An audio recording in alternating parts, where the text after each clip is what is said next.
Over the next 5 years, we won't actually be talking about ESG factors or ethical funds.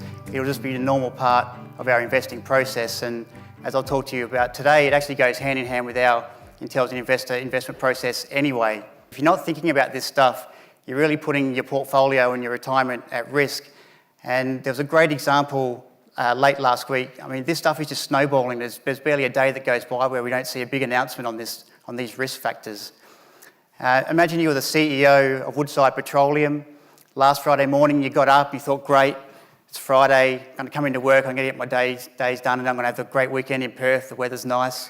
So you rock up in the morning in the office in your car park in your BMW, and the first thing you read online is an announcement from the Western Australian EPA, which is telling you that they want every oil and gas project in Western Australia to have zero emissions.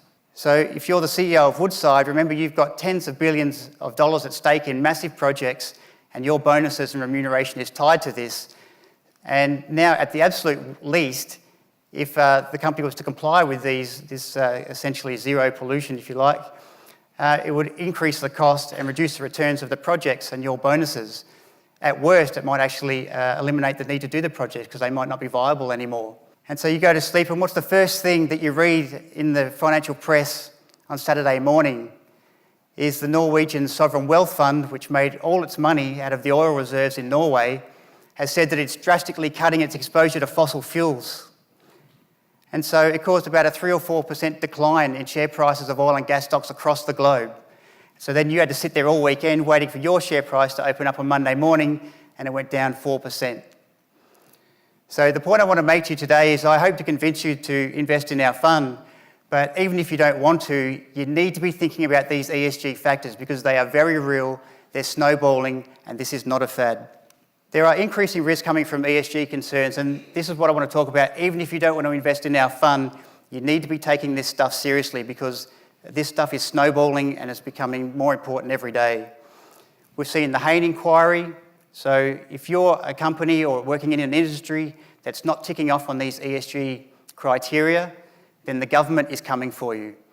And it doesn't necessarily mean that your business is going out of business, but it's probably going to mean lower profit margins, lower profits and lower dividends. And when we've got an environment where interest rates are very low and the future expected returns of just about every asset class is way below average, we need every tool in our kit bag working for us. So we can't expose ourselves to these sorts of risk factors unnecessarily. We're seeing the aged care inquiry going on now, which needs a decision by October. And there's already been calls for other industries to be put through this, and the gambling and pokies industry is one of those that people keep highlighting. But if it's not the government coming for you, as in the case, I've also mentioned renewables replacing fossil fuels, so we've seen the government is very anti-coal. All right, so these things are changing. So if the government's not coming for you, then competitors with superior products that do tick off on these ESG criteria are coming to market with better products.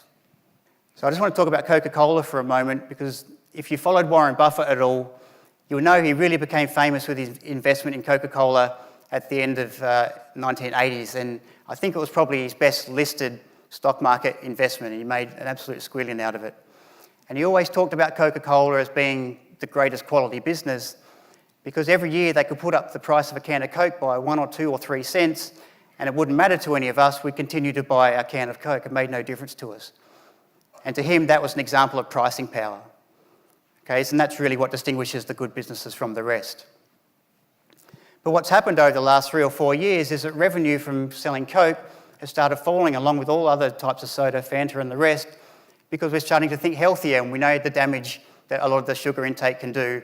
And I know you've probably seen those documentaries with the US kids with no teeth, drinking 7-Up or Mountain Dew, and this is just really bad stuff, right? But Coca-Cola are onto this, and they thought, okay, we get it, we're going to be selling less Coke. So what did they do? They started selling bottled water.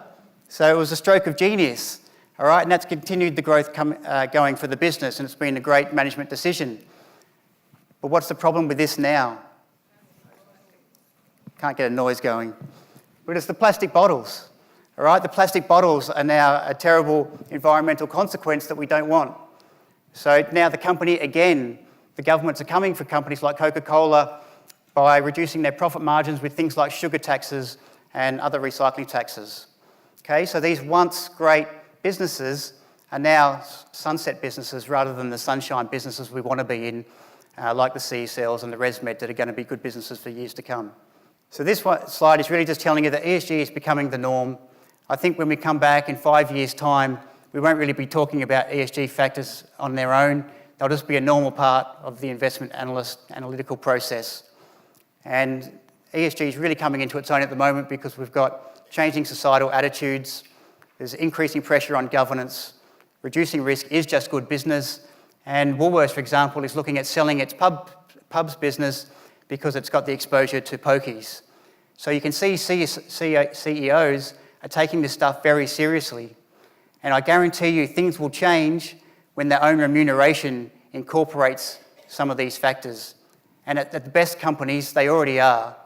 So Dulux is one that has to deal with toxic chemicals, so it's one that you really want to be focused on the environmental side of things especially. And if you go through its annual report, there's a whole section in there showing you that they're measuring all these things and how seriously they take them. And if you have a look at the CEO's remuneration, 10 to 20% of his annual remuneration is down to these factors. So that's what we want to see. We don't want to see small talk about this stuff. We want it to impact management's remuneration. We've got 420 recommendations at Intelligent Investor going back to 2001. Why don't I just go through the list, remembering, as Ron said, it's been audited every year. So every recommendation has been audited. Why don't I go through the list of 420 stocks and tick which ones would pass our ESG filters and which ones wouldn't, and then I'll have a look at the difference between the returns. Well, the difference was for the ones that would have got past our filter, the average return was 14.8%. And the average return for those who wouldn't have passed our filter was 10.1%. So if we had have adopted this through our journey at Intelligent Investor back to 2001, we would have done a much, much better job for you with the 60-odd recommendations that didn't pass the filter, which are almost 5% behind our other recommendations on a per-year basis.